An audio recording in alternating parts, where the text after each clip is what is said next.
Hey there, this is Tara with WTI. If you're looking for a good laugh out loud book, then this book, The Egg and I by Betty MacDonald, is just the ticket. Mother set the table with candles and silver and glassware and flowers every night, whether we had company or not. Grammy preferred to eat in the kitchen with peeler knives and carving forks. It was a lesson in cross purposes. The result now is that one day I barely clean my house, and the next day I'm liable to lick the rafters and clean out nail holes with a needle. Some of the things I never got used to were the hen, the gasoline lantern, the outhouse at night, bats hanging upside down in the cellar. I never for a moment fooled a hen, and after 3 or 4 packs, I would be a bundle of chittering hysteria with the hens in complete command.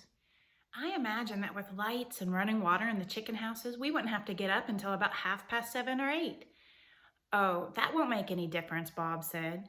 Chickens have to be fed anyway, and the earlier you feed them, the sooner they start to lay. Which just goes to show that a man in the chicken business is not his own boss at all. The hen is the boss. This is just a good classic book that's going to make you laugh, and you're going to even want to pass it around to family and friends. I have truly enjoyed it, and I think you will too. And that is just my point of view.